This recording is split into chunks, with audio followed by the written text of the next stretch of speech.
الحمد لله رب العالمين والصلاة والسلام على سيدنا ومولانا محمد الذي كان صديقا في تصديقاته عاقلا في أحكامه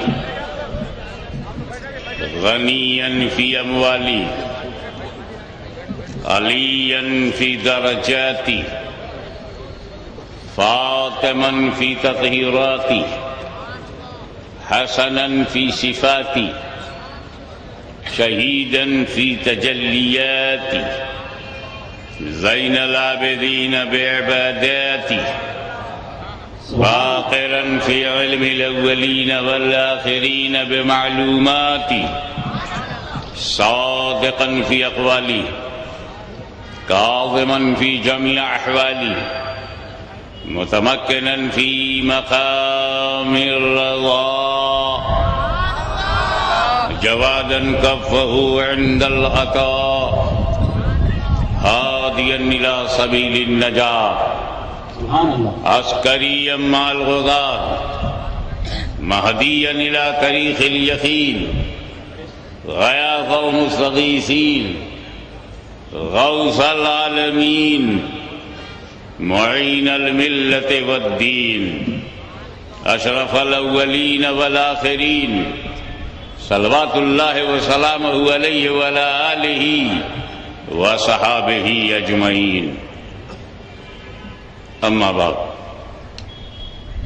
فأعوذ بالله من الشيطان الرجيم بسم الله الرحمن الرحيم يا أيها النبي صدق الله مولانا العلي العظيم وبلغنا رسوله النبي الأمين الكريم ونحن على ذلك لمن الشاهدين والشاكرين والحمد لله رب العالمين إن الله وملائكته يصلون على النبي يا أيها الذين آمنوا صلوا عليه وسلموا تسليما اللهم صل على سيدنا مولانا محمد وعلى آل سيدنا مولانا محمد وبارك وسلم كما تحب وترضى أن تصلي عليه صلاة والسلام عليك يا رسول الله.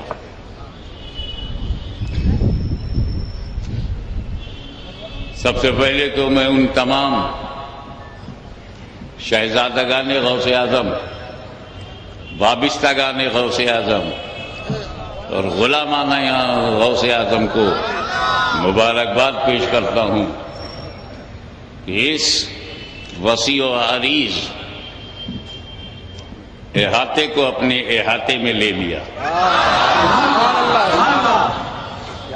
اور ایک نئی تاریخ مرتب کی.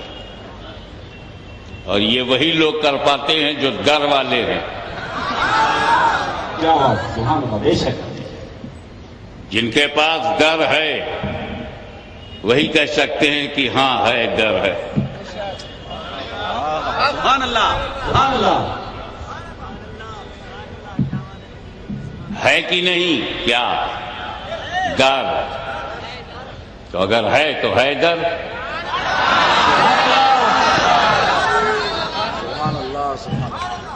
تو ان بے در والوں سے کہہ دو کہ حیدر والوں سے نہ ٹکرائیں.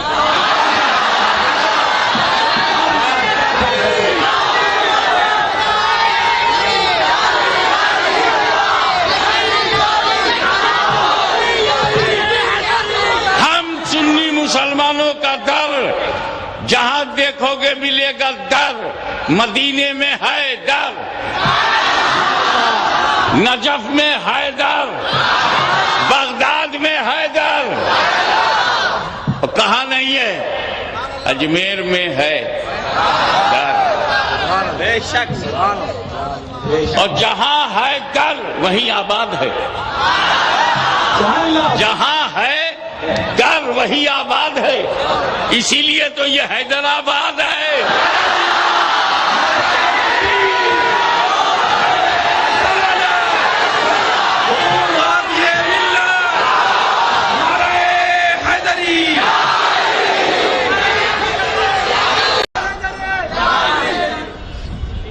بڑے اچھے موقع پر مخیر قوم ہمارے حاجی سے بڑا پرانا دیرینہ تعلق میرا ان کا رہا ہے اور لگتا ہے کہ جو تعلق جوانی کی زمین پر بنا تھا بڑھاپا بھی اسے مزمحل نہیں کر پا رہا ہے. یاد دلایا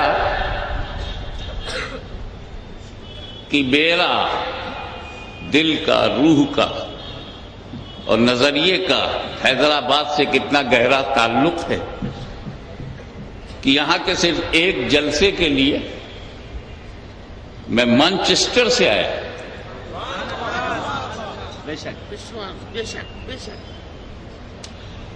اور سیدھا حیدرآباد اور یہاں تقریر کر کے پھر واپس وہاں چلا گیا،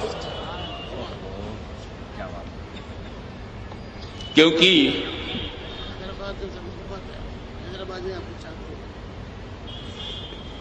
انگلینڈ چھوڑا جا سکتا ہے، ولیوں کا لینڈ نہیں چھوڑا جا سکتا.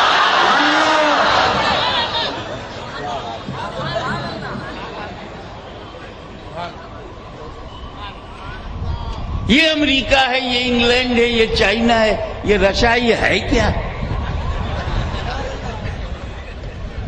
سوائے اس کے کہ جہاں چاہتے ہیں بمباری کر دیتے ہیں، جہاں چاہتے ہیں اپنے چمچوں کو پلیٹ بنا دیتے ہیں، پلیٹ کو ہانڈی بنا دیتے ہیں، ہانڈی کو پورا دیگ بنا دیتے ہیں. سبحان اللہ کیا بات ہے حضور غازی باللہ.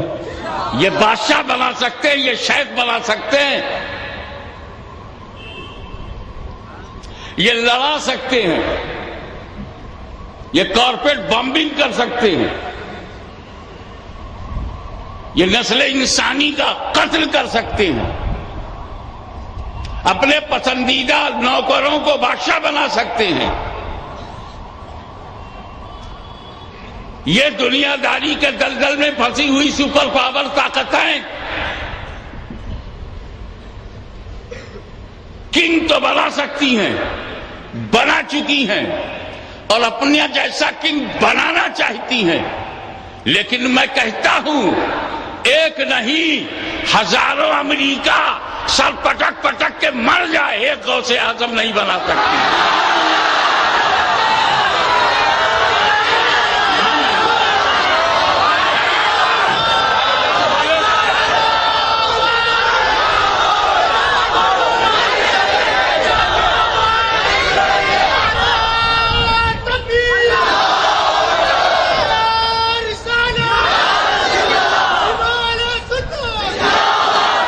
اس لیے آج اس تاریخی اجلاس میں ایمان والوں کے اس سیلاب میں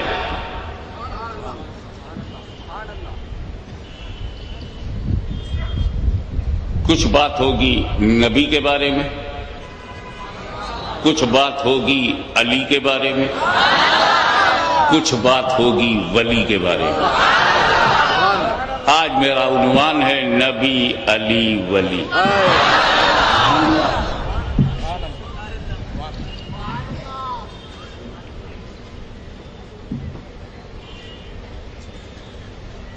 آپ یہ بتائیے کہ ہمیں نبی کی ضرورت کیوں ہے؟ Need of prophet will prove the importance of prophet. When you are a needy of a prophet, you can't solve, you can't answer without prophet. ہمارے پاس رب نے جو سورسز آف نالج دیا ہے وہ 5 ہیں. میں بہت ادق اردو بولنے کا عادی نہیں ہوں، خاص طور سے پبلک میٹنگ میں، کہ حواس خمسہ، پھر لوگ حواس سے بدحواس ہو جائے اور خمسہ کا اللہ جانے کیا ترجمہ کریں. تو 5 سورسز آف نالج. یہ سخت ہے یا نرم ہے؟ ہاتھوں سے ہمیں علم ہو گیا، ایک راستہ علم کا یہ ہے کہ ہاتھ سے چھو کر کے ٹھنڈا ہے، گرم ہے، اور دوسرا ذریعہ ہے علم کا، زبان پہ رکھ لیا تو پتہ چل گیا میٹھا ہے کہ پھیکا ہے، کھٹا ہے، اس سے بھی علم حاصل ہوتا ہے۔ تیسرا ذریعہ ہے آنکھوں کا، کالا ہے کہ گورا ہے، دیکھا بھالا ہے یا نرالا ہے، عربی ہے کہ عجمی ہے، آدمی ہے یا آدمی کے روپ میں شیطان ہے۔ آنکھوں سے رنگوں کا علم ہو جاتا ہے۔ ایک اور ذریعہ ہے کان، مردانہ آواز ہے یا زنانہ آواز ہے، مومنانہ آواز ہے یا کافرانہ آواز ہے، خادمانہ آواز ہے یا باغیانہ آواز ہے، یہ کان سے ہمیں علم ہو جاتا ہے۔ بندہ خوشبودار ہے یا بدبودار ہے، ناک سے معلوم ہو جاتا ہے۔ تو ہمیں انہی باتوں کا علم ہو سکتا ہے، یا تو وہ ناک کے ذریعے ہمیں، یا آنکھ کے، یا کان کے، یا زبان کے، یا ہاتھ کے، تبھی علم ہو پائے گا۔ اور خدا ہاتھ لگتا نہیں، ناک سون سکتی نہیں، کان میں اللہ آتا نہیں، زبان پہ رکھ سکتے نہیں، تو پھر اسے جانے کیسے؟ تو جہاں ہمارے ذرائع معلومات تھک مار کے رک جاتے ہیں، وہاں ہمیں نبی کی ضرورت پڑتی ہے۔ یہ مائک ہے، کیسے اس کو آپ آپریٹ کریں گے، اس میں ہمیں نبی کی ضرورت نہیں۔ زمین کے نیچے پانی ہے، جستا ہے کہ سونا ہے کہ پیٹرول ہے، یہ جاننے کے لیے ہمیں نبی کی ضرورت نہیں۔ ارے 200 میل کے اوپر ہوا نہیں ہے، پھر کیا ہے، یہ جاننے کے لیے بھی ہمیں نبی کی ضرورت نہیں ہے۔ اسپوتنک کا ایجاد ہو چکا، چاند میں کیا کیا چیزیں ہیں، یہ جاننے کے لیے بھی ہمیں نبی کی ضرورت نہیں۔ تو کیا مطلب، جس دنیا کو ہم دیکھ سکتے ہیں، ڈھونڈ سکتے ہیں، ہماری پہنچ میں ہے، وہاں ہمیں نبی کی ضرورت نہیں۔ ہم آلے کے ذریعے، آلات کے ذریعے پانی نکالنا ہے تو پانی کی جگہ ڈھونڈتے ہیں، تیل نکالنا ہے تو تیل کی جگہ ڈھونڈتے ہیں، سمندر میں بھی ڈھونڈ لیتے ہیں، لیکن خدا غائب ہے، غیب الغائب ہے، سب سے بڑا غائب ہے، نہ آنکھوں سے دیکھا جا سکتا ہے، نہ کان سے سنا جا سکتا ہے، نہ زبان سے چکھا جا سکتا ہے، اور نہ سمجھا ہی جا سکتا ہے۔ اس ذات کو بتانے کے لیے امریکہ کے پاس کوئی مشین نہیں، کوئی ٹیکنالوجی نہیں ہے جو ڈھونڈ لے۔ یہی وجہ ہے کہ جس مذہب کے ماننے والوں میں، جس مذہب کے ماننے والوں میں نبی نہیں ہے، انہیں خدا کی تعداد کا بھی علم نہیں ہے۔ کوئی تین لیے بیٹھا ہے، اور میں جس ملک میں ہوں وہی نہیں معلوم خدا زیادہ ہے یا پجاری زیادہ ہے۔ پتھروں کو، پیڑوں کو، درختوں کو، جانوروں کو کوئی گنتی ہے؟ 33 کروڑ تو ایسے ہی ان کی کتابوں میں لکھے ہوئے ہیں۔ آپ غور فرمائیے، ایک نبی نہ ہونے کا نقصان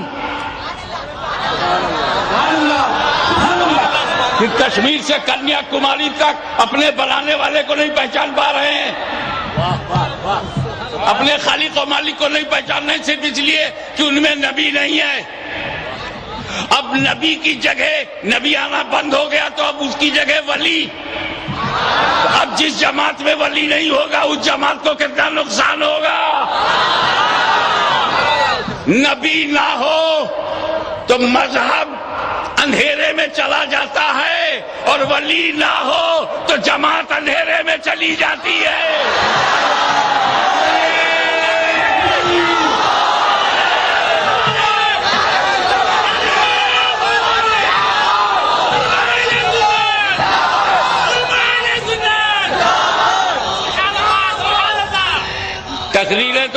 بمبئی میں بھی کرتا ہوں، وہاں بھی میرا دماغ مسرور رہتا ہے، لیکن جب حیدرآباد میں تقریر کرتا ہوں تو دل مسرور ہو جاتا ہے۔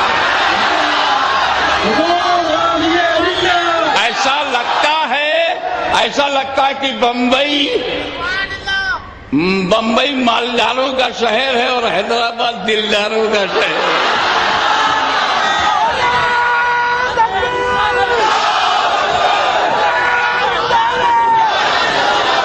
آپ اپنی توجہ سمیٹیے۔ I would like to invite your full attention, your kind attention, refined attention, very fine attention.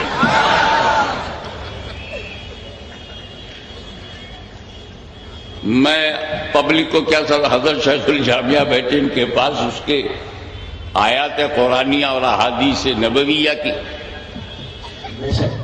بے شمار شواہد ہیں۔ اب اگر وہ میں پڑھوں تو جو چیزیں جامعہ نظامیہ جیسے تاریخی اور مرکزی ادارے میں پڑھائی جاتی ہے وہ پبلک میں کیسے پڑھائی جائے؟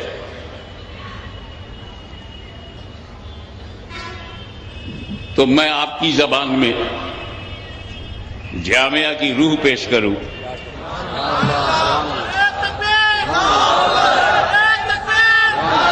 نبی کی کو انگریزی میں کیا کہتے ہیں، اور انگریزیت کے تو وہ بھی قائل ہیں جنہیں انگریزی نہیں آتی۔ جیسے لفظ رسول ہے تو اس کو انگریزی میں میسنجر آف اللہ، میسنجر کے معنی میں استعمال کرتے، اور نبی کی انگلش ہے پروفٹ۔ انگریزی میں جو معنی پروفٹ کا ہے وہی عربی میں نبی کا ہے۔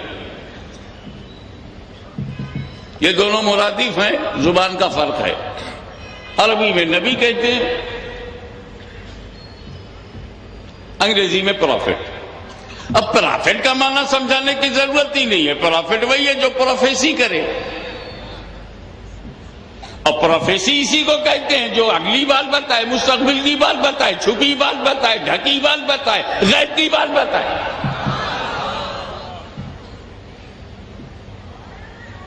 پیش گوئی کے لیے انگریزی میں ایک لفظ اور ہے، فور کاسٹ، یہ بھی کہتے ہیں، جس کو ہماری کانسٹیٹیوشنل لینگویج میں بھوشیوانی کہتے ہیں۔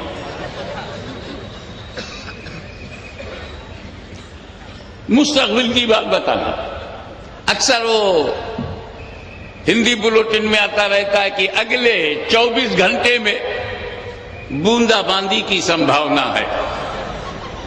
کئے گھنٹے میں؟ 24 گھنٹے میں۔ اس کا تلفظ کرنے سے برکت اٹھ گئی، اور بوندا باندی کے بجائے موسلا دھار بارش ہوئی۔ محکمہ موسمیات کو اعتراض پیش کیا گیا کہ ایسی غلط اور بے بنیاد خبریں کیوں نشر کرتے ہو؟ بوندا باندی کی بات کی اور موسلا دھار بارش ہوئی، انہوں نے معذرت کی۔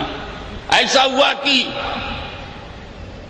آب و ہوا، گردش لیل و نہار، فضاؤں کے مطالعے میں غلطی ہو گئی، معلومات کو ترتیب دینے میں خطا ہو گئی، نتیجہ یہ ہے کہ نتیجہ بھی غلط ہو گیا۔ یہ ہاتھ کی لکیریں دیکھ کر مستقبل کی باتیں بتانے والے، یہ ستاروں کی چال دیکھ کر مستقبل کی باتیں بتانے والے، لگ گیا تو تیر نہیں تو تکا، کون اس پر یقین کرے سوائے اس کے جو دماغ سے محروم ہو۔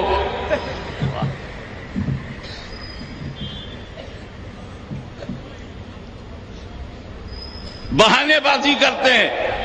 پنڈت جی نے ہاتھ دیکھا خان صاحب کا اور بولے آج جمعے کا دن گزر گیا، سنیچر، اتوار کو تو مر جائے گا۔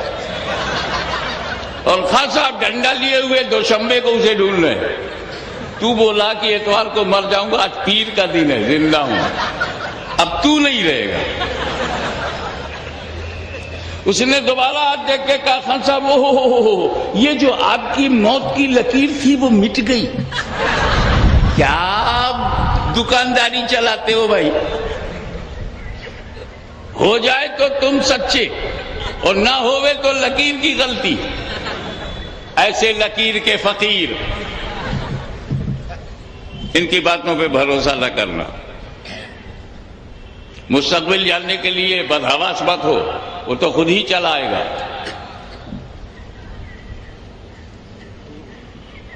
اچھا آیا تو شکر ہے، نہیں تو صبر ہے.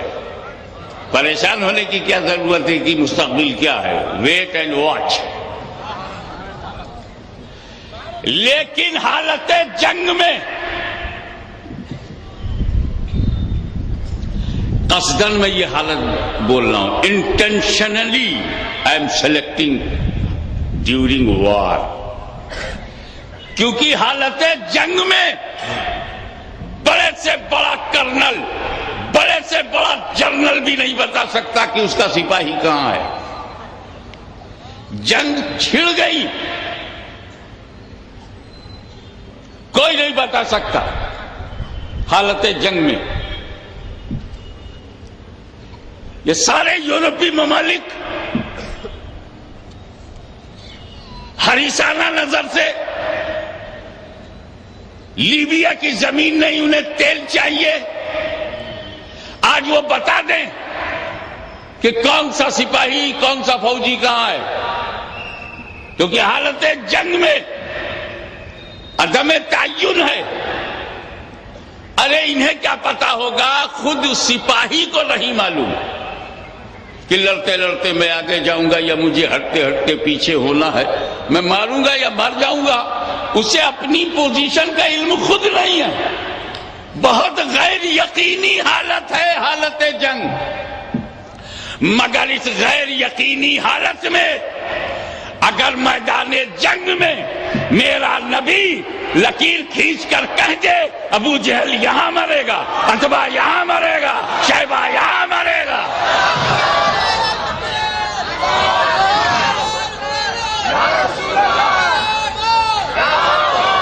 اگر میرا نبی لکیریں کھینچ کر بتا دے کہ کون کہاں کہاں مرے گا، تو جنگ کہیں بھی کریں، مرنے کے لیے اسے لکیر پہ آنا ہی پڑے گا.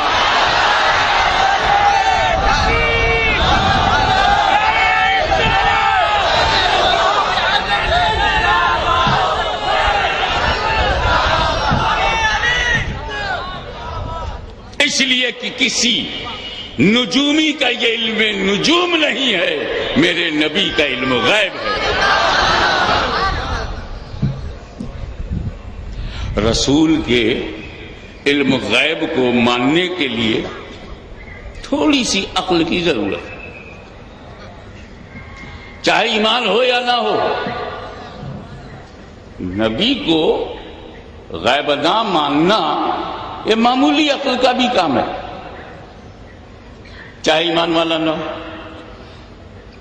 اب ابو جہل کے بارے میں کسی کو شک ہی نہیں، کھلا کفر ہے، لیکن وہ بھی مانتا تھا کہ جو نبی ہوگا وہ غیب کی باتیں جانتا ہوگا. اتنی نالج اسے بھی تھی. اس کا جھگڑا نبی کے معنی پر نہیں تھا، وہ رسول پاک کو نبی ہی نہیں مانتا، لیکن یہ مانتا تھا کہ جو نبی ہوگا وہ غیب کی باتیں، چھپی باتیں، ڈھکی باتوں کو جانتا ہوگا. چنانچہ مٹھی میں کنکری کو بہت دور سے بند کر کے نبی کے پاس آیا، بولا تم نبی ہو تو بتاؤ میری مٹھی میں کیا ہے. دیکھا آپ نے، مٹھی کھول کے نہیں پوچھ رہا ہے، مٹھی بند کر کے پوچھ رہا ہے. اس کو بھی پتا ہے اگر نبی ہوں گے تو چھپی بات جانتے ہوں گے. ہمیں وہ کفر کی حالت میں جو معنی سمجھ گیا، تم کلمہ پڑھ کے بھی وہ معنی نہ سمجھ پائے. آپ غور فرمائیں. اور نبی کریم کا اس وقت اچھا موڈ رہا ہوگا. کہہ بھی سکتے تھے تیری مٹھی میں کنکری ہے, نہیں بولے. جو تیری مٹھی میں ہے وہ بتائے میں کون ہوں. تو سرکار نے ایزی سمپل کوشچن کو تھوڑا ٹویسٹ کر دیا. جو تیری مٹھی میں ہے وہ بتائے. مجھے بولنے دیجیے. گھما دیا.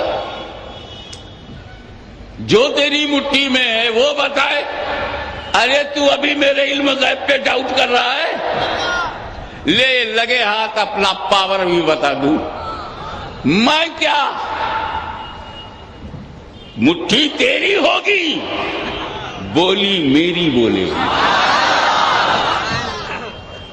اب وہ بھی سوچا میں تو کنکری لایا تھا, وہ تو بولے گی نہیں. اب اور مزہ آئے گا جب نہیں بولے گی. نبی کریم نے توجہ فرما دیا. کنکری نے کلمہ پڑھا,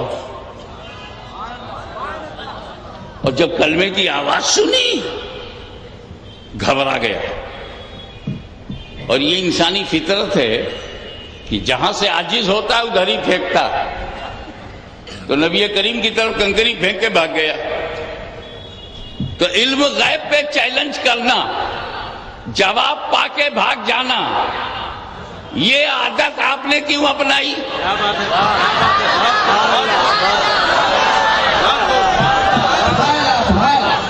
اس کا مطلب یہ کہ آپ کا تعلق ابو بکر سے نہیں ابو جہل سے ہے. مرکوز کریں اپنے ذہن کو.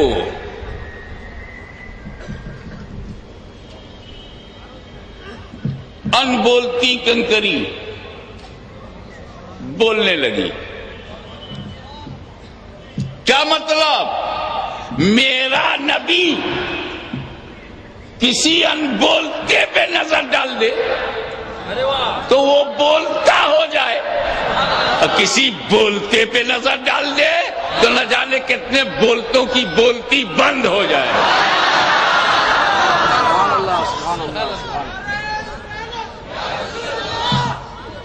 ایک بات اور, حضرت سیدنا عیسیٰ مسیح علیہ السلام پر ہاشمی کے ماں باپ قربان مردوں کو زندہ فرما دیتے تھے, مردوں کو زندہ کر دیتے تھے. کیا مطلب؟ بدن سے روح نکل گئی اور عیسیٰ مسیح کا نزول جلال ہوا. بولے قم باذن اللہ, تو وہی جو بدن سے روح نکل گئی تھی وہ لوٹ آئی. تو عیسیٰ مسیح کسی مردے کو زندہ کرنے کے لیے نئی روح نہیں بناتے تھے, اسی پرانی نکلی ہوئی روح کو لوٹاتے تھے. وہ مقام عیسیٰ ہے جہاں پرانی روح پلٹ جائی جاتی تھی. یہ مقام مصطفیٰ ہے کہ کنکری میں نئی روح ظاہر کی جا رہی ہے.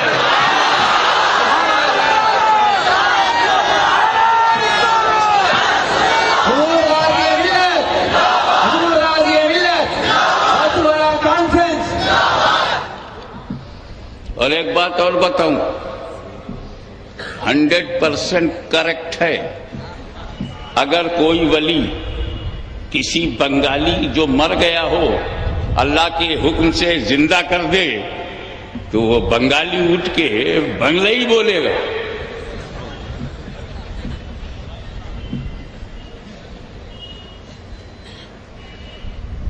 وہ جو بھی اسے زندہ کرے گا, زندہ کرنے والے کی زبان نہیں بولے گا, اپنی مادری زبان بولے گا. تمرنم کی تمر بڑی کوتھا ہے. اگر کسی ایرانی کو کوئی اللہ کا ولی اللہ کے حکم سے زندہ کر دے تو اٹھ کے یہی پوچھے گا اس میں شبہ چیست, اپنی بولی بولے. کسی ایودھیا واسی کو, متھرا نواسی کو, کاشی پرواسی کو زندہ کر دے اللہ کا ولی اللہ کے حکم سے تو اٹھ کے پوچھے گا آپ کا شبھ نام۔ حضرت عیسیٰ نے جتنے مردوں کو زندہ کیا وہ زندہ ہونے کے بعد اپنی مادری زبان بولتے رہے، مگر یہ مصطفیٰ کا کمال ہے کہ جب نئی روح ظاہر کی تو وہ حجر کی بولی نہیں خیر البشر کی بولی بول رہی ہے۔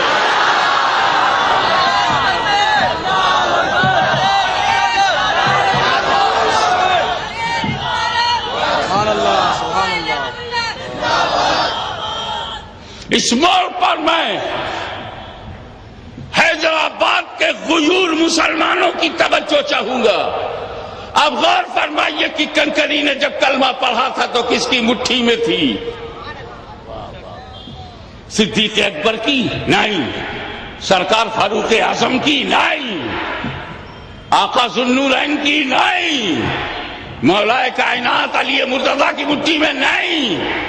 وفادار کی مٹھی میں نہیں تھی، غدار کی مٹھی میں، دشمن کی مٹھی میں، مخالف کی مٹھی میں، in the hand of enemy, open enemy، ابو جہل کی مٹھی میں، دشمن کے اختیار میں، دشمن کے کنٹرول میں، دشمن کے قبضے میں، دشمن کے چنگل میں، دشمن کی گرفت میں، دشمن کی مٹھی میں۔ لیکن جب نبی کے علم غیب کو چیلنج کیا گیا تو کنکری نے نہیں دیکھا میں کس کی مٹھی میں ہوں، کنکری نے نہیں دیکھا میں کس کے چنگل میں ہوں، کنکری نے نہیں دیکھا میں کس کے اختیار میں ہوں۔ تو آج اس تاریخی شہر میں علم و آگہی کی اس مدینہ میں میں اعلان کرتا ہوں کہ اگر میرے نبی کی عزت پر حملہ کیا گیا تو ہم بھی نہیں دیکھیں گے ہم کس کی مٹھی میں ہیں۔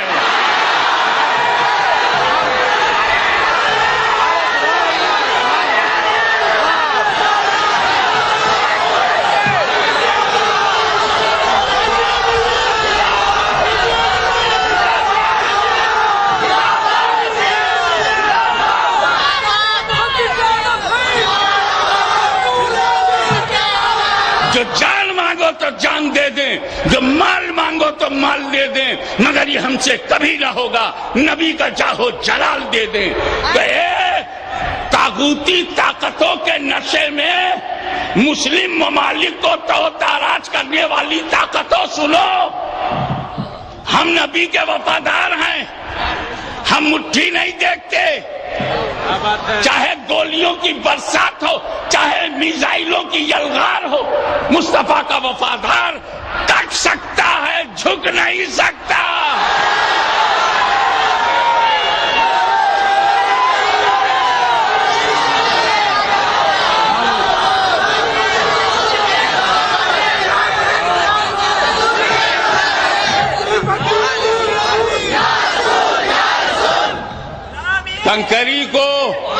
کنکری کو ابو جہل نے نبی کی طرف پھینکا، چلا گیا۔ اب اس پر اب میرے تبصرہ، آخر کیا ملے گا؟ دنیا کو ترجیح دینا یزید کی فطرت ہے، ایمان کے لیے اپنا گھر بار لٹا دینا یہ شہید کی فطرت ہے۔ انہیں یزید مبارک ہو، ہمیں شہید مبارک۔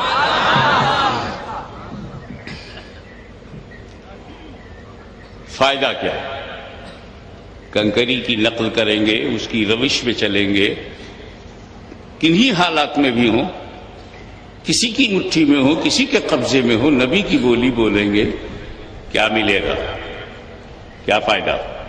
ارے جو فائدہ کنکری کو پہنچا وہ ہمیں بھی ملے گا۔ کیا فائدہ کنکری کو پہنچا؟ ابے جب تک خاموش تھی کافر کے قبضے میں تھی۔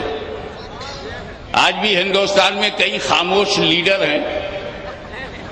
کیا بات ہے، کیا بات ہے، کیا بات ہے۔ یہ تو ہمارا سالار ہے جو بولتا ہے، لیکن ان خاموش لیڈروں کو دیکھو کس کی مٹھی میں؟ کیا بات ہے۔ تو جب تک کنکری خاموش تھی، کافر کی مٹھی میں تھی، کلمہ حق بول پڑی، نبی کے قدموں میں پہنچ گئی۔ بھائی بسملہ کے تحت بول رہا ہوں کہ بسم اللہ کے بے کے نیچے کا نقطہ میں ہوں۔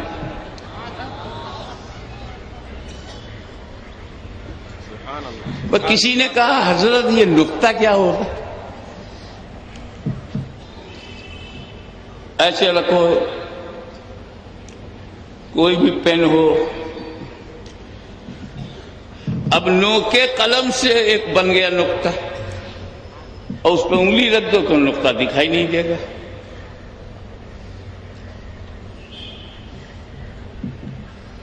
تو کیا علی اتنے چھوٹے ہیں کہ انگلی رکھو غائب ہو جائے نقطہ؟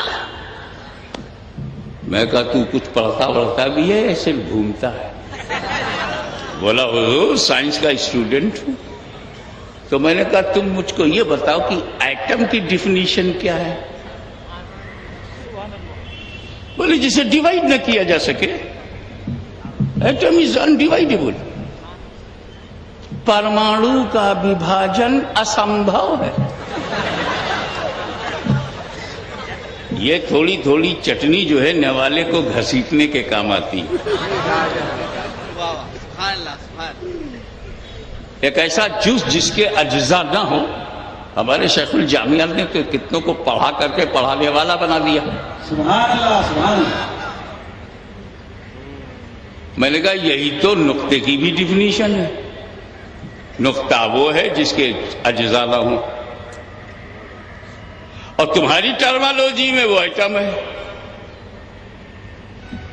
اور حقیقت یہ ہے کہ جہاں ایٹم ہے وہی سپر پاور ہے۔ امریکہ اس لیے سپر پاور نہیں ہے کہ وہاں مونیکا رہتی ہے، یا وہاں پہ جھاڑیاں ہیں، بشز ہیں، اس لیے سپر پاور ہے کہ اس کے پاس ایٹمی طاقت ہے۔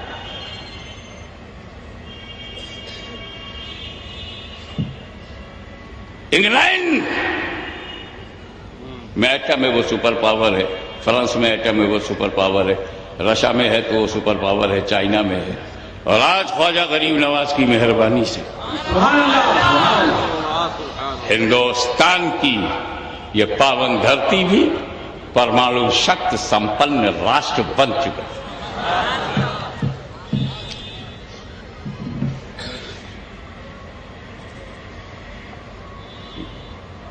تو بس سارا معاملہ یہی ہے۔ کتنے زمانے سے ہمارے ہاں ایٹمی ری ایکٹر لگا ہوا ہے، الحمدللہ کچھ نہیں ہوا۔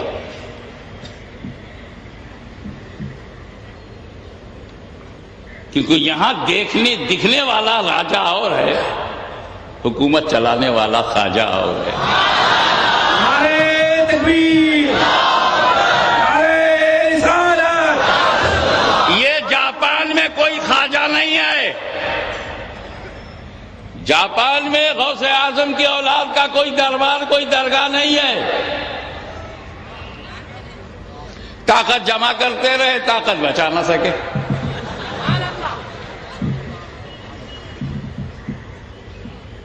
یہ آپ کی جنرل نالج کے لیے عرض کر رہا ہوں۔ تو جہاں جہاں ایٹم ہے وہی سپر پاور، اور جب علی نقطہ ہے تو سائنس کی ٹرمالوجی میں ایٹم ہے، جہاں ایٹم وہ سپر پاور، جہاں علی وہ سپر پاور۔ علی امام حسن میں، امام حسن سپر پاور، امام حسین میں امام حسین سپر پاور، امام زین العابدین میں زین العابدین سپر پاور، امام محمد باقر میں علی، امام محمد باقر سپر پاور، امام جعفر صادق میں علی، جعفر صادق سپر پاور، غوث اعظم میں علی، غوث اعظم سپر پاور، غریب نواز میں علی، غریب نواز سپر پاور، ہر ولی میں علی، ہر ولی سپر پاور۔ نعرے تکبیر، نعرے رسالت۔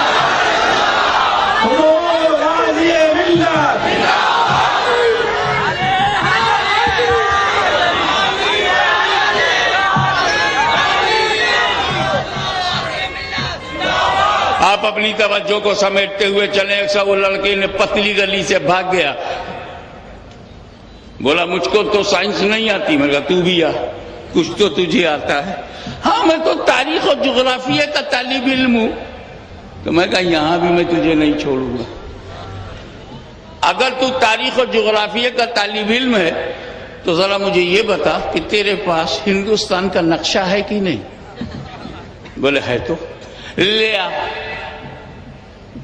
لایا. کشمیر سے کنیا کماری تک, گجرات سے لے کے آسام, تریپورا, میگھالیہ تک پورے بھارت ورش کا مان چتر, میپ آف انڈیا ٹیبل پہ رکھ دیا. میں نے اس سے دھیرے سے پوچھا بتا بیٹا بمبئی کہاں ہے. انگلی سے اس نے اشارہ کیا حضرت یہ بمبئی کہاں ہے. تو اس کو یہ احمد آباد ہے نہیں, یہاں نیچے یہ نقطہ, یہ نقطہ ہے, یہ سمندر کے کنارے یہ ایک نقطہ دیکھ رہے ہیں نا آپ, اسی میں یہ نقطہ بمبئی ہے. بولے جی حضور پوری بمبئی نقطے میں ہے. بولے جی ہاں صاحب پوری بمبئی اسی نقطے میں, اسی نقطے میں. عبد الرحمان اسٹریٹ اسی میں, ویٹی اسی میں, سابو صدیق مسافر خانہ اسی میں, assembly, secretariat, Taj Mahal hotel, Oberoi شنٹل, ایمبیسڈر ہوٹل, بائک اللہ, مدن پورہ, محمد علی روڈ, دادر, تیرا فادر,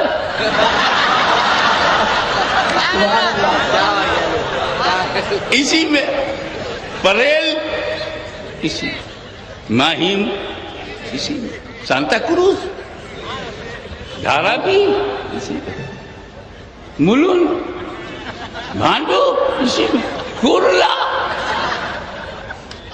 لاکھوں ٹیکسیاں, ہزاروں بسیں, سینکڑوں ٹرینیں, سینکڑوں جہاز, 1 کروڑ سے زیادہ آبادی. توجہ, ایک دنیا دار کے بنائے ہوئے نقطے میں, ایک دنیا دار کے بنائے ہوئے نقطے میں اگر 1 کروڑ سے زیادہ آبادی آ سکتی ہے تو پروردگار کے بنائے ہوئے نقطے میں ساری کائنات آ جائے تو کیا ہے گا.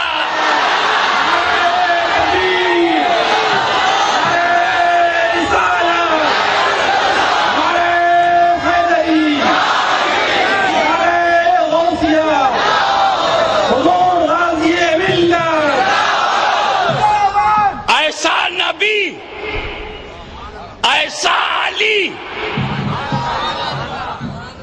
ایسے نبی کا جو نور ہو اور ایسے علی کا جو خون ہو, اسی کو تو غوث اعظم کہتے ہیں.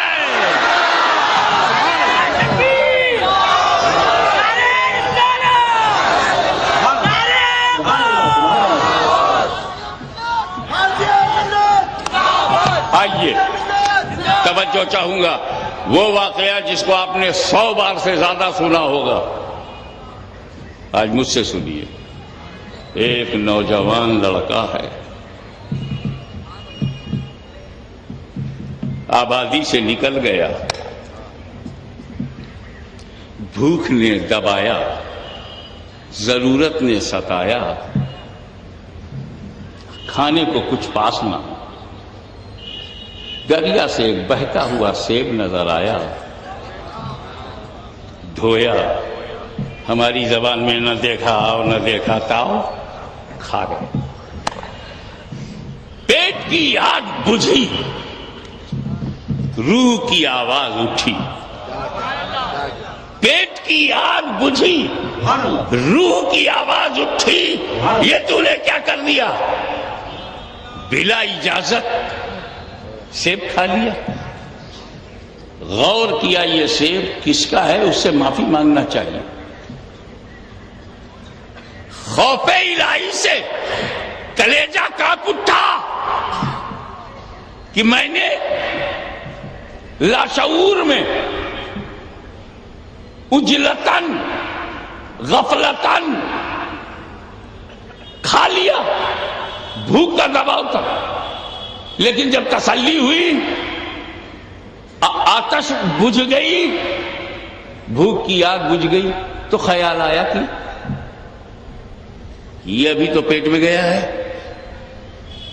ابھی ڈائجسٹو سسٹم شروع ہوگا۔ میں آپ کو سمجھا رہا ہوں ان کی جلد بازی کی وجہ کیا تھی۔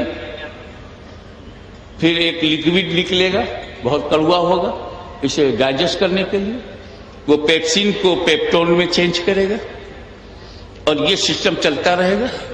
جب وہ مکمل طریقے سے ہضم ہو جائے گا تو اسے معدے میں جانا ہے، انٹسٹائن اسے ایبزارب کرے گی لکوڈ فارم میں، لکوڈ فارم سے اس کی سپلائی ہوگی، پھر کڈنی اپنا کام کرے گا، لیور اپنا کام کرے گا، وہ بلڈ میں چینج ہوگا، اور بلڈ میں چینج ہونے کے بعد دل کے پاس جائے گا، دل اسے سرکولیٹ بھی کرے گا، پیوریفائی بھی کرے گا، اور اس میں 4 گھنٹے لگیں گے۔ تو اس سے پہلے کہ بلا اجازت کھائے ہوئے سیب سے خون کی 1-2 بوند بن جائے، میں معافی مانگ لوں تاکہ 1 بوند بھی گندا خون میرے بدن میں نہ رہے۔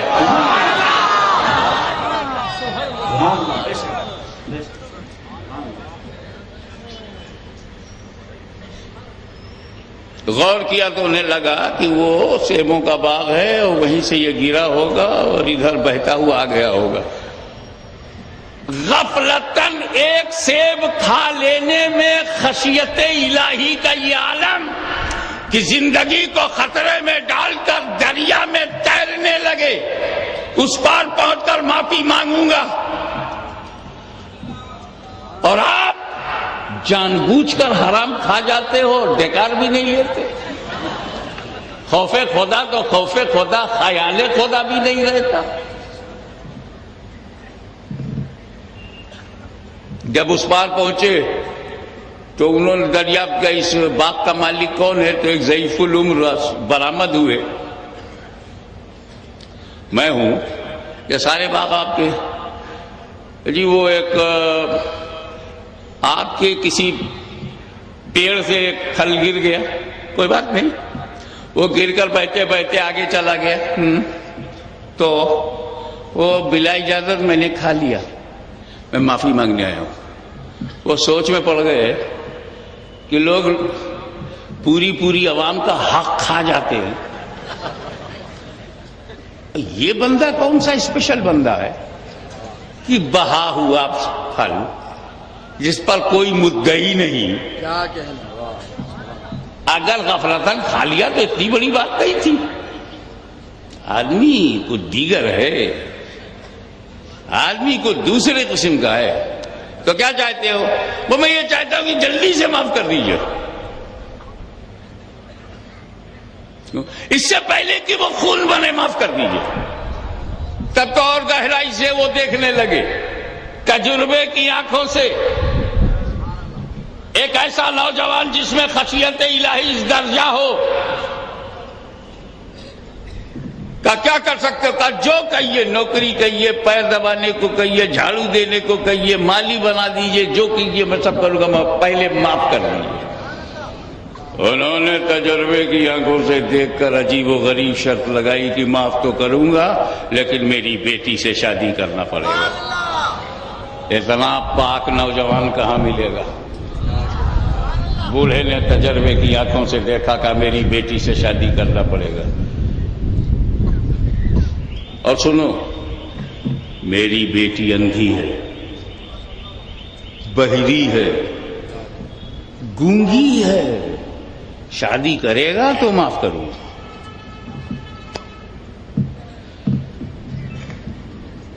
غفلتاً کھا لیا تھا، بلا ارادہ کھا لیا تھا، بولے ہاں اگر آپ معاف کریں گے تو ایسی لڑکی سے بھی میں نکاح کر لوں گا۔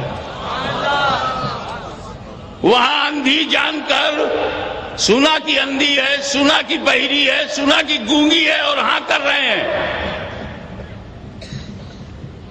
اور تم دیکھنے کی شرط لگا رہے ہو، اسٹیٹس معلوم کر رہے ہو، ایجوکیشن معلوم کر رہے ہو. کون تھے وہ، کون ہیں ہم؟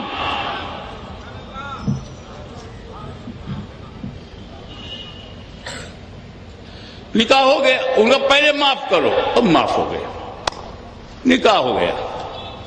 کمرے میں جب جانے لگے تو سنتاً، یہ تو بہری ہے، اندھی ہے، گونگی ہے، لیکن سنت ہے کمرے میں داخل ہو تو بولو السلام علیکم. انہوں نے جواب دیا وعلیکم السلام. یہ گھبرا گئے، کہیں بدل تو نہیں گئی، انجانے میں سیب کھائے تو لولی لنگڑی تک آئے.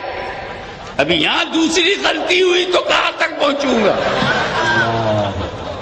بھاگ کے باہر آ گئے اور اپنے سسر کا ہاتھ پکڑ کے بولے آپ نے تو کہا تھا کہ لڑکی گونگی ہے، بہری ہے، وہ تو ایسی خوبصورت و حسین و جمیل ہے کہ چاند دیکھے تو شرمندہ ہو جائے. وہ تو دیکھتی ہے، وہ تو بولی وعلیکم السلام. میں نے خود سنا، کہا اسی بیٹی سے تیری شادی ہوئی، یہ تیری ہی بیوی ہے. میں نے اندھی اس لیے کہا تھا کہ پیدائش سے لے کے جوانی تک اس بیٹی نے کوئی حرام دیکھا نہیں، اور بہری اس لیے کہا کہ کوئی غیر حق کلمہ سنا ہی نہیں، اور گونگی اس لیے کہا کہ حق کے سوا یہ کچھ بولی نہیں، اور لنگڑی اس لیے کہا کہ اس نے کسی حرام کی طرف قدم اٹھایا نہیں. تو جب لڑکا خدا سے ایسا ڈرنے والا ہو اور لڑکی اتنی پاکیزہ ہو اور ان دونوں کو اکٹھا کر دیا جائے تب غوث اعظم کا جنم ہوتا ہے.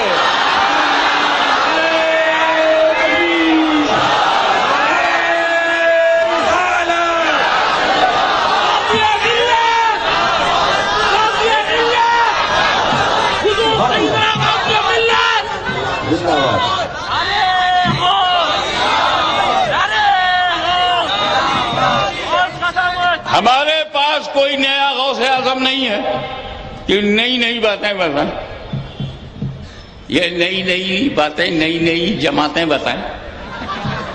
ہم لوگ پرانے ہیں.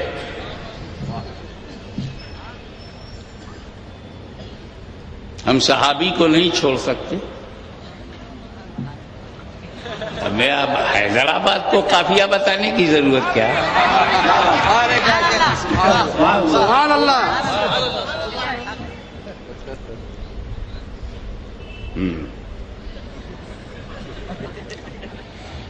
اب دوسرا واقعہ جو آپ نے ویسے ہی سینکڑوں بار سنا کہ غوث اعظم پیدا ہوئے اور رمضان کا مہینہ آیا اور سرکار نے روزہ رکھا. سنا نا؟ چند مہینے کے بعد رمضان آ گیا تو روزہ رکھ رہے. سیدہ ام الخیر نے پوری کوشش کر ڈالی کہ پیلے بچہ مگر اتنا سچا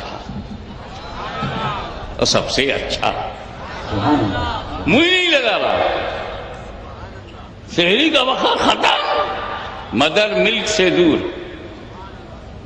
اب جب وہ مغرب کو اذان دے، مؤذن نے اذان دی، ان کی اذان شروع رونے کی.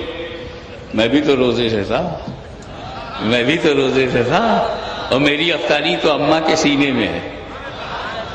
اور پھر وہ سمجھ گئی، انہوں نے پلایا دودھ، افطار ہو گئی.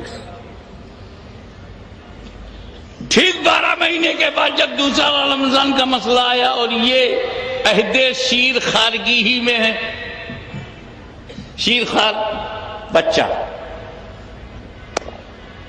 اتفاق ایسا کہ چاند کے بارے میں کوئی واضح اشارہ نہیں ملا. بڑی کوشش کی گئی، غبار آلود فضا. تو کسی نے کہا چلو ابو صالح جنگی دوست کے گھر میں پتہ لگا میں کہ عبد القادر کا رویہ کیا ہے. اور جیسے ہی وہ آئے حضرت ابو صالح رضی اللہ تعالیٰ نے فرمایا ہاں اہلیہ نے میری بڑی کوشش کی کہ بچہ دودھ پی لے وے، مگر فجر سے لے کے ابھی تک پیا نہیں. اور حسن اتفاق یہ کہ شہادت شرعی مل گئی، کیونکہ احکام کرامتن سے اعتراف عظمت شخصیت ہے، اور احکام کا تعلق شریعت سے. تو جو کرامتن ظاہر ہوا وہ شریعتن بھی مصدقہ ہو گئی. یہاں یہ بیان کرنے کا مطلب تھا کہ میں آپ سے سوال کروں گا، ہم پہ روزہ فرض ہے جب ہم عاقل و بالغ ہوں. کس پہ روزہ فرض ہے بھائی؟ نماز کس پہ فرض ہے؟ جی دو شرط ہے. جی نہیں، عاقل و بالغ پہ نماز فرض نہیں ہے، روزہ فرض نہیں ہے جب تک کہ مومن نہ ہو. عاقل و بالغ تو اوباما بھی ہیں. کیا منموہن سنگھ ابھی تک بالغ نہیں ہے؟ من کو موہ رہے ہیں اور بالغ بھی ہیں. کیا بات ہے، کیا بات ہے. عاقل و بالغ تو اڈوانی بھی ہے. روزہ فرض ہے تو ہر عاقل پہ روزہ فرض نہیں. حیدرآباد والوں سمجھو، مومن ہونا ضروری ہے. عاقل تو عیسائی ہے، عاقل تو یہودی صفت ہے، عاقل تو بش بھی ہے، عاقل تو اوباما بھی ہے، عاقل تو سونیا جی بھی ہے. عاقل یہودی صفت ہے. صرف عاقل کے پیچھے مت بھاگنا.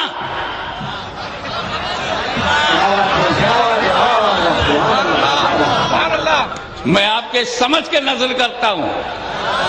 ہم عاقلوں کے پیچھے نہیں بھاگتے، عاشقوں کے پیچھے بھاگتے ہیں.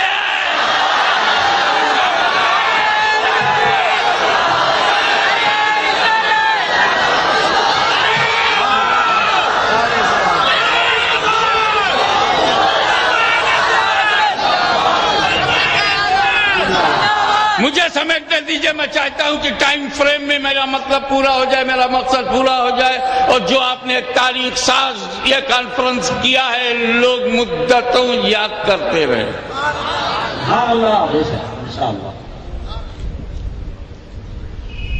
بچے ہمارے یہاں بھی پیدا ہوتے ہیں اور ہوتے رہیں گے، اور مولا تعالیٰ نے چاہا تو اچھے اچھے بچے پیدا ہوں گے. لیکن روزہ تبھی رکھیں گے جب وہ عاقل ہو جائیں گے، بالغ ہو جائیں گے. ایمان ہے روزہ نہیں رکھیں گے. جب بالغ مومن عاقل و بالغ ہو تو رکھے گا. کیوں؟ غوث اعظم نے ایسا کیوں نہیں کیا؟ جب عاقل و بالغ ہوتے تب روزہ رکھتے. پیدا ہوتے ہی روزہ. ہم پیدا ہوتے ہوئے روزہ نہیں رکھتے. یہی تو سمجھانا ہے. یہی تو غوث درس دے رہے ہیں کہ میرے نبی سے مقابلہ نہ کرنا، پہلے مجھ سے پنگا لے کے دیکھ.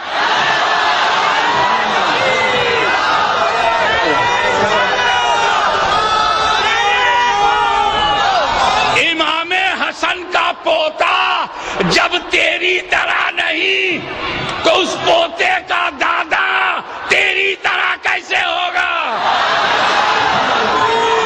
اور توجہ چاہوں گا کیونکہ مجھے یہ بتانا ہے کہ ہمارے بچے فطرت بشریت پر پیدا ہوتے ہیں، ایز اے ہیومن پیدا ہوتے ہیں، ہیومن نیچر پہ پیدا ہوتے ہیں، فطرت انسانیت پر پیدا ہوتے ہیں. آگے چل کے شریعت کے مطابق ہونا. تو جو بچے فطرت بشریت پر پیدا ہوتے ہیں وہ بشریت اوصاف کے حامل ہیں. آگے چل کے شریعت کے مطابق چلنا ہوگا. مگر میرا غوث اعظم فطرت شریعت پر پیدا ہوا,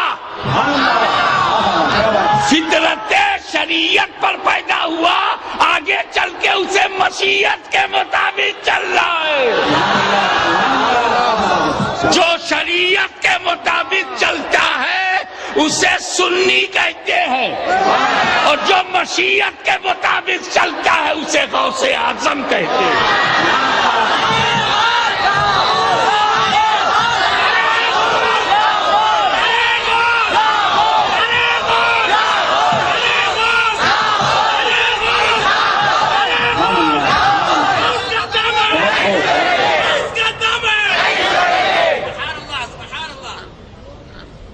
آپ توجہ فرمائیں,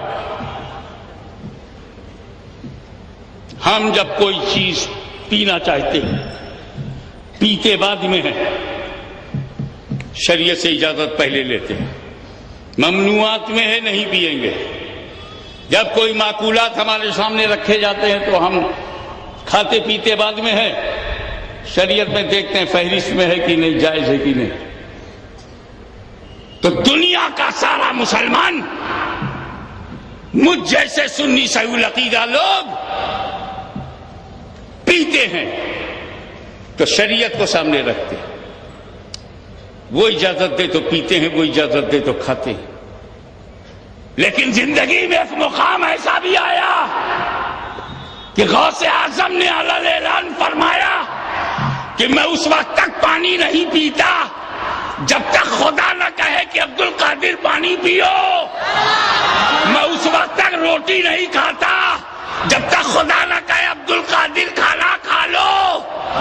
تو شریعت پر دیکھ کر کھانا پینا یہ قادریوں کا مقدر ہے, اور خدا کے کہنے پہ کھانا پینا غوث اعظم کی قسمت ہے.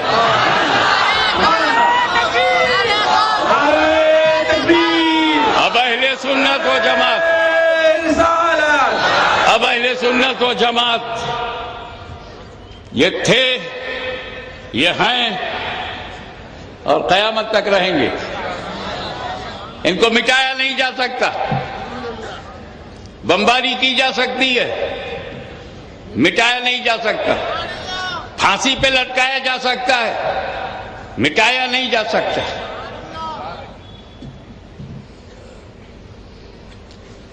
ظلم کیا جا سکتا ہے, مٹایا نہیں جا سکتا.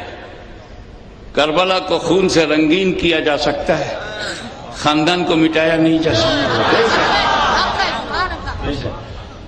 مٹانے والے مٹ گئے. یزید جیسے جیسے حسین کی نسل کاٹتا رہا اس کی نسل کٹتی رہی. آج حسین کی اولاد پوری دنیا میں چھا گئی, اور مائکروسکوپ سے بھی ڈھونڈو تو یزید کی اولاد کا تھا پتہ نہیں. اور یہ لفظ اتنا شرمناک بن گیا جبکہ شرمناک نہیں تھا, بن گیا کہ کچھ لوگ یزیدی بن جاتے ہیں, کہلانے کی ہمت ان میں بھی نہیں. ہم حسنی بنتے ہیں تو بولتے ہیں حسنی ہے, ہم حسینی بولتے ہیں حسینی ہے, ہم قادری ہیں تو بولتے ہیں قادری ہیں, ہم سنی ہیں تو بولتے ہیں سنی ہے, چشتی ہیں تو بولتے ہیں ہم چشتی ہیں, صابری ہیں تو ہم بولتے ہیں صابری ہیں. یہ کیسا فرقہ ہے, بنتا تو ہے مگر بولتا نہیں. اور اگر وہ بولنے لائق نہیں تو بنتا کائے کو. سبحان اللہ, سبحان اللہ. آئیے میں آپ کو ایک راز اور کھول کے بتاؤں.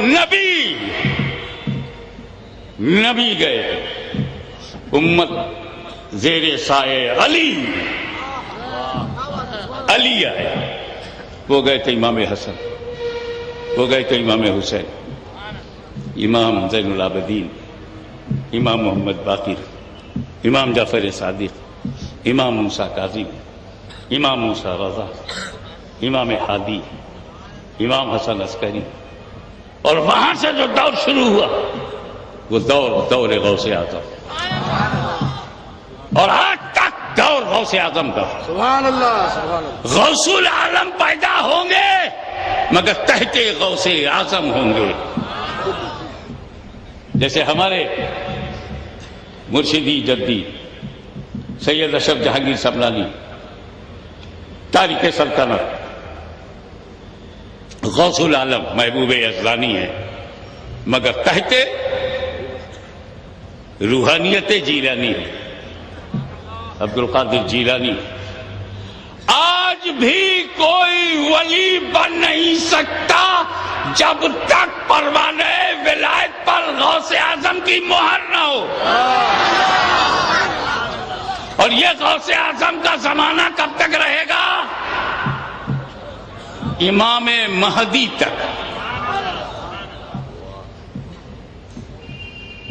کوئی ایسا سال گزرا جس میں کسی سید کا سایہ تمہارے سر پہ نہ رہا ہو؟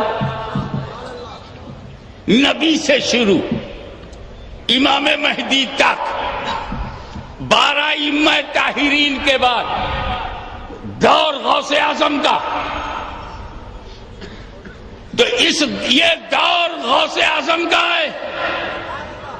اسی لیے تو امت سے 11ویں لوگ چھوڑا نہیں پا رہے، ربیع الثانی کی یادیں مٹا نہیں پا رہے ہیں۔ وہ رہے بغداد میں اور حیدرآباد کی یاد میں، تکلیف انہیں ہو رہی ہے۔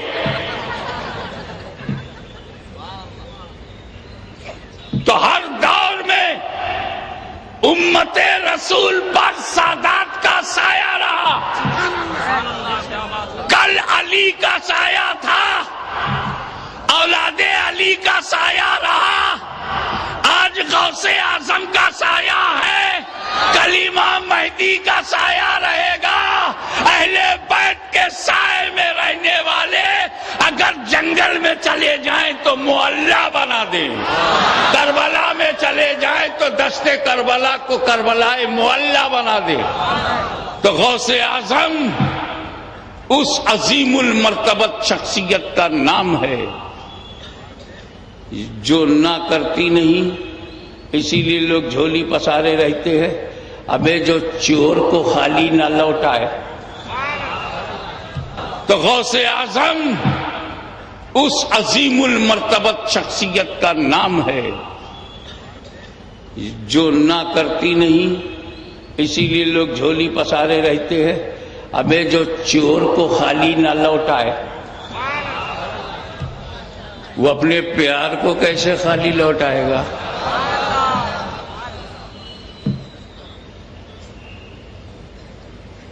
وہ گھسا تھا نا، اسی وقت رپورٹ آئی ابدال کا انتقال ہو گیا ہے، شیخ کسی نئے ابدال کا تقرر فرما دیجئے۔ وہ بولے بڑی دیر سے اندھیروں میں وہ چور تلاش مال میں مبتلا ہے، پکڑ لا۔ چور ہے اسی لیے اندھیرے میں ہے، اسی لیے چور ہے۔ اندھیرے میں مت رہا کرو، اور جتنے قسم کے اندھیرے ہیں ہر قسم کے اندھیروں سے بچو اور ظلمات سے نور کی طرف آؤ۔ پکڑا، حق سینے سے لگایا، چھوڑ کے بولے اسی کو ابدال بکر۔ وہ مشہور ہے نا، چور کو ولی بنا دیا، نہ چلی نہ چلا، نہ 3 دن کے لیے غوث پاک پکڑ کے لے گئے، نہ 40 دن کے لیے۔ یہ کام مشین میں ہوتا ہے، دین میں نہیں۔ کتنے دن میں وہ را مٹیریل دھاگا بنے گا، کتنے دن میں وہ دھاگا تانا بنے گا، اس میں کون سا بانا بنے گا، پھر کون کو لوم میں ڈالیں گے، 10 دن کے بعد وہ کپڑا بنے گا۔ یہ مشینوں میں آئے، ایک نظر ڈالی، تلک کی دنیا بدل گئی، چور کو ولی بنا دیا۔ ارے بھائی کیسے نہیں بنے گا؟ اس کی اولاد ہے جس نے کبھی کسی کو نہ نہیں کہا۔ فَأَمَّا السَّائِلَ فَلَا تَنْهَرْ، ہدایت تقدیر اپنے کی کبھی نہ کرنا، جھڑکنا نہیں۔ اس نبی کی اولاد۔ ایک بات بتاؤ ایمانداری سے، اسی پر ختم کر دوں۔ اگر کسی برتن میں، بڑے برتن میں، مٹکا ہے یا بہت بڑا برتن ہے پانی کا، اس میں پانی ہو، تم ہاتھ ڈالو گے تو کیا ملے گا؟ پانی سے بھرا ہوا برتن ہو اور ہاتھ ڈالو، ڈھکن ہٹا کر ہاتھ ڈالو، کیا ملے گا؟ اگر اس میں دودھ بھرا ہو اور ہاتھ مارو گے تو کیا ملے گا؟ اگر برتن میں شہد بھری ہو اور ہاتھ مارو گے تو، یہ بات سمجھ میں آتی ہے کہ نہیں؟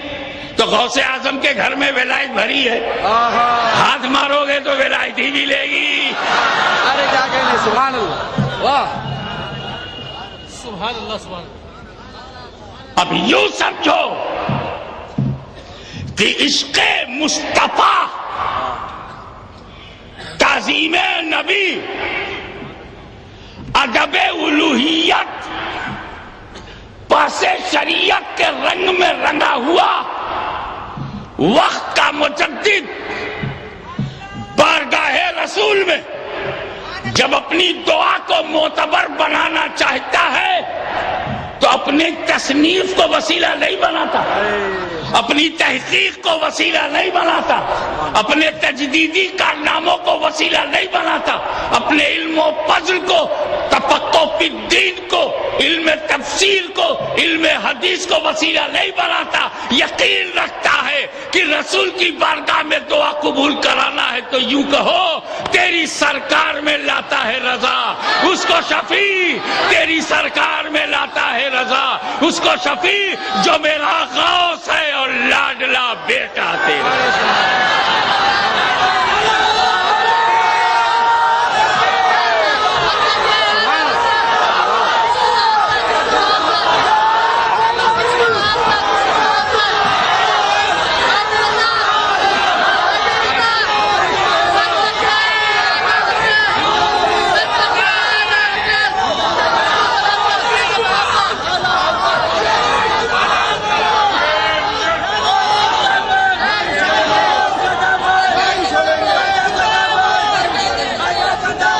وآخر دعوانا الحمدللہ رب العالمین۔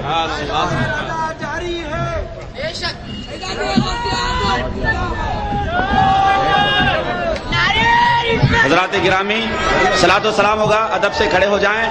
میں صلاۃ و سلام سے پہلے حضور غازی ملت کچھ اعلان کر رہے ہیں، خاموش ہیں۔ یہ بھیا یہ کیا کر رہے ہو؟ ہٹو ہٹو، بیٹھ جاؤ، نیچے بیٹھ جاؤ، آپ بیٹھ جائیے۔ حضور آپ کچھ اعلان کرتے ہیں۔ یہ آپ لوگوں کا میں نے شکریہ ادا کیا تھا، یہ تمام جو شہزادگان غوث ہمارے سامنے بیٹھے ہوئے ہیں، علی پاشا وغیرہ، خطیب دکن کے شہزادگان یہاں موجود ہیں، ان کا میں نے شکریہ پہلے ہی ادا کیا تھا، مگر مجھ سے مولانا ساجد نے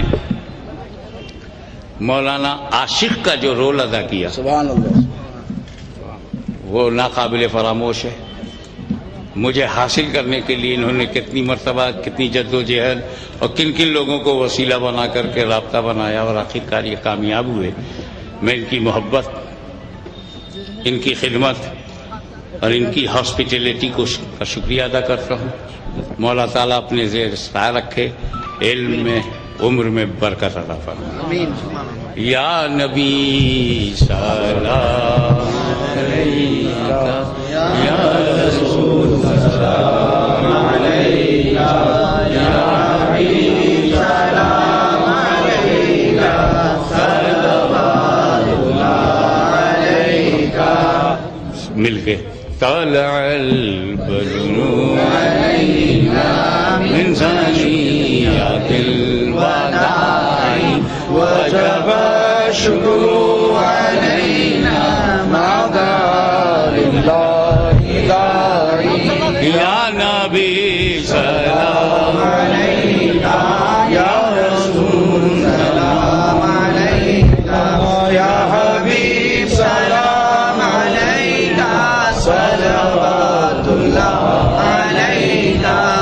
الصلاۃ والسلام علیک یا رسول اللہ، الصلاۃ والسلام علیک یا نبی اللہ، الصلاۃ والسلام علیک یا